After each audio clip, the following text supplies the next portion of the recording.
Hey guys, I hate to interrupt, but I just wanted to take a moment to say if you're studying for the CPA exams and you like the visual learning approach that we take in this video, definitely check out Universal CPA Review's free trial.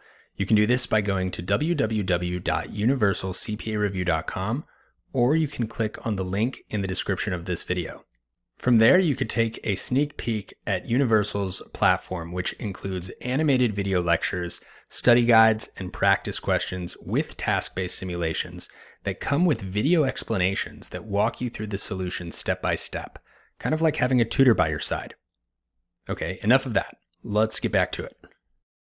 Okay, so the next itemized deduction we're going to talk about is casualty losses.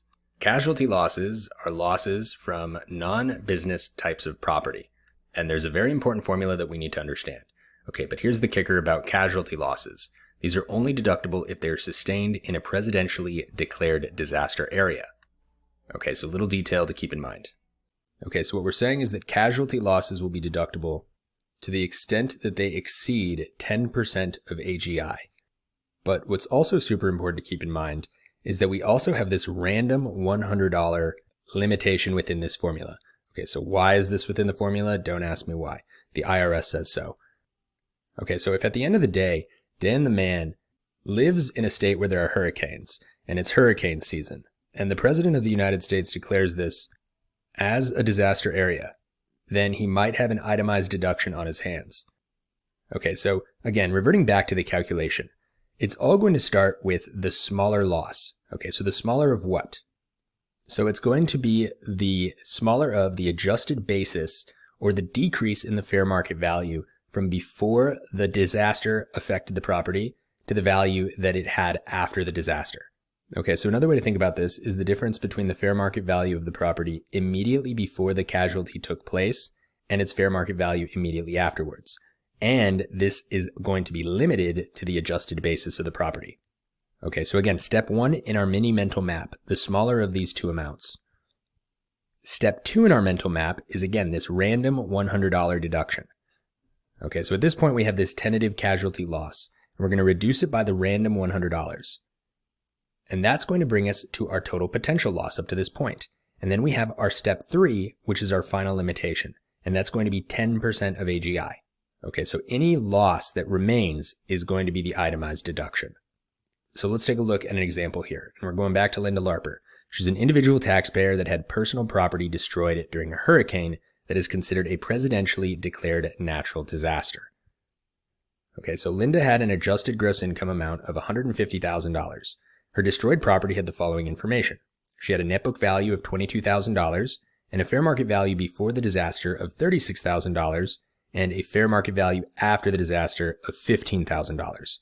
Okay, so we also know that Linda received insurance reimbursements in the amount of $4,000. And ultimately we want to know what amount can she deduct as an itemized deduction from her casualty loss. Okay, so when in doubt, let's map it out. Okay, so step one, the smaller portion. Okay, so we're starting with the smaller. The smaller of what? The smaller of the lost costs, aka the adjusted basis, and that decrease in fair market value. Okay, so net book value is just another way of saying adjusted basis.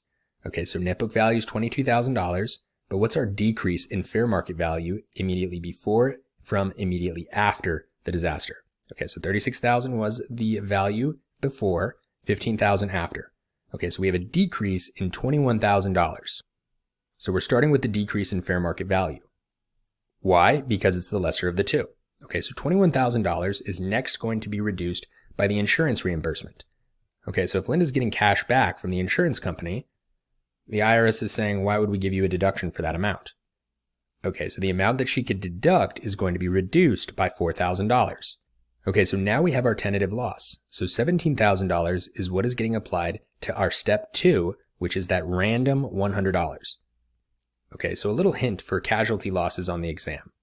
If you see a casualty loss question, and one of the answer choices includes a dollar value that has $900, then a little red flag needs to go off in your head and remember the random $100 reduction.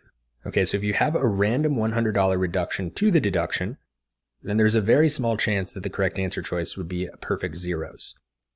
Okay, so now the amount that we are subject to for our AGI limitation is $16,900. Okay, so 10% of AGI is going to be 10% of $150,000. So $15,000 is going to be the amount that we are applying. So the excess is now what is deductible. So Linda is going to be able to deduct $1,900. And again, when you see a casualty question, very frequently will the correct answer choice include $900 within the value. Okay, and again, little red flag needs to go off in your brain, and you got to be thinking about step 2 in our mental map, which is the random $100. Let's take a quick break and catch our breath. Woo. If you like what you see in this video, well, you're not alone. Okay, many students who studied with Universal CPA Review have found a ton of success. And if you don't believe me, you could take a look at our reviews on Trustpilot. Trustpilot is the most legitimate third-party review site that ensures that our reviews are completely legitimate. Universal CPA Review is not only the best CPA exam study option for visual learners, but it's also the most cost-effective option out there. So if you've already spent thousands of dollars on another CPA review course, we totally understand, and we want to help you out.